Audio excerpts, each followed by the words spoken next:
اس کے بعد وہ ابو قبیس کے پہاڑ پر چڑھ گیا، وہاں بھی اس نے پکار کر یہی الفاظ کہے۔ پھر اس نے ایک پتھر اٹھا کر لڑکھڑا دیا، پتھر وہاں سے لڑکتا پہاڑ کے دامن میں پہنچا اور اچانک ٹوٹ کر ٹکڑے ٹکڑے ہو گیا۔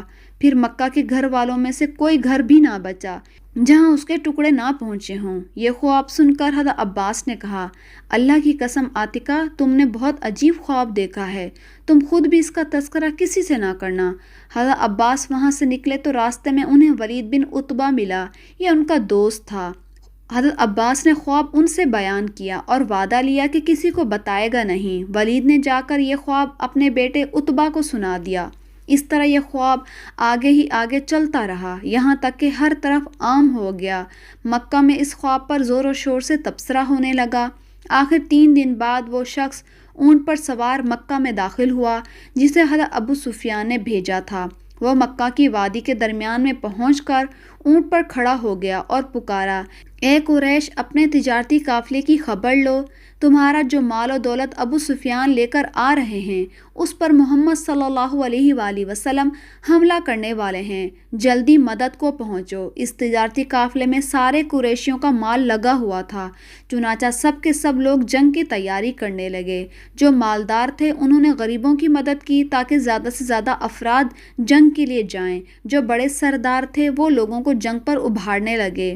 ایک سردار سہیل بن عمر اپنی تقریر میں کہتا ہے، اے قریشیو، کیا یہ بات تم برداشت کر لو گے کہ محمد صلی اللہ علیہ وآلہ وسلم اور ان کے بے دین ساتھی تمہارے مال اور دولت پر قبضہ کر لیں؟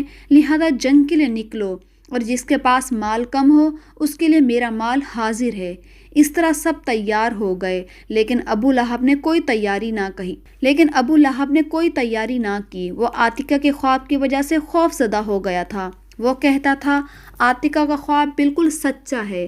اسی طرح ظاہر ہو گیا کہ ابو لہب خود نہیں گیا، لیکن اس نے اپنی جگہ عاص بن ہشام کو 4000 درہم دے کر جنگ کے لیے تیار کیا، یعنی وہ اس کی طرف سے چلا جائے۔ ادھر خوب تیاریاں ہو رہی تھیں، ادھر حضور صلی اللہ علیہ وآلہ وسلم مدینہ منورہ سے روانہ ہوئے۔ مدینہ سے باہر عتبہ نامی کنویں کے پاس لشکر کو پڑاؤ کا حکم دیا۔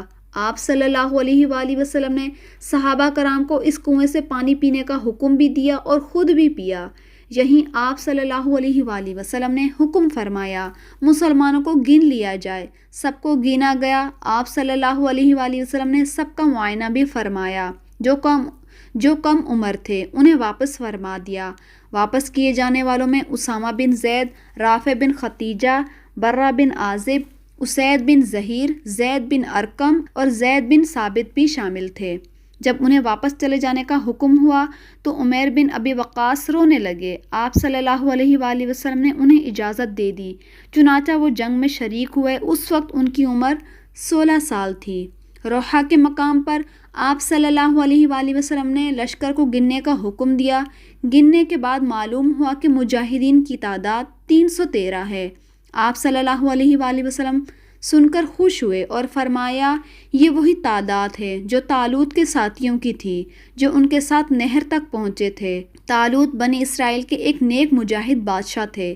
ان کی قیادت میں 313 مسلمانوں نے جالوت نامی کافر بادشاہ کے ساتھ جنگ کی تھی۔ لشکر میں گھوڑوں کی تعداد صرف 5 تھی، اونٹ 70 کے قریب تھے، اس لیے ایک ایک اونٹ 3 یا 4 آدمیوں کے حصے میں دیا گیا۔ آپ صلی اللہ علیہ وآلہ وسلم کے حصے میں جو اونٹ آیا اس میں 2 ساتھی بھی شریک تھے۔ آپ صلی اللہ علیہ وآلہ وسلم بھی اس اونٹ پر اپنی باری کے حساب سے سوار ہوتے اور ساتھیوں کی باری پر انہیں سوار ہونے کا حکم فرماتے۔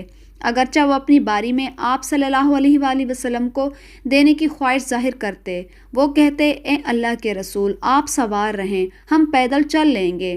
جواب میں آپ صلی اللہ علیہ وآلہ وسلم فرماتے، تم دونوں پیدل چلنے میں مجھ سے زیادہ مضبوط نہیں ہو اور نہ ہی میں تمہارے مقابلے میں اس کی رحمت سے بے نیاز ہوں، یعنی میں بھی تم دونوں کی طرح اجر کا خواہش مند ہوں۔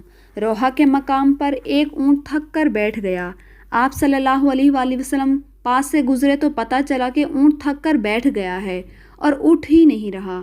آپ صلی اللہ علیہ وآلہ وسلم نے کچھ پانی لیا اور اس سے کلی کی، کلی والا پانی اونٹ والے کے برتن میں ڈال دیا اور اس کے منہ میں ڈال دیا۔ اونٹ فوراً اٹھ کھڑا ہوا اور اس قدر تیز چلا کہ لشکر کے ساتھ جا ملا۔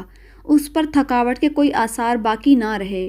اس غزوے کے موقع پر حضور صلی اللہ علیہ وآلہ وسلم نے حضرت عثمان کو مدینہ منورہ میں ہی ٹھہرنے کا حکم فرمایا۔ وجہ اس کی یہ تھی کہ ان کی زوجہ محترمہ آپ صلی اللہ علیہ وآلہ وسلم کی بیٹی سیدہ رقیہ بیمار تھیں۔ آپ صلی اللہ علیہ وآلہ وسلم نے حضرت عثمان سے فرمایا، تمہیں یہاں ٹھہرنے کا بھی اجر ملے گا اور جہاد کرنے کا بھی اجر ملے گا۔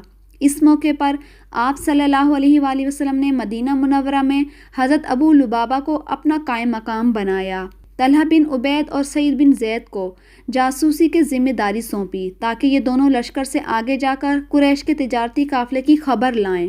نبی پاک صلی اللہ علیہ وآلہ وسلم نے انہیں مدینہ منورہ سے ہی روانہ فرما دیا تھا۔ روحہ کے مقام پر اسلامی لشکر آگے روانہ ہوا۔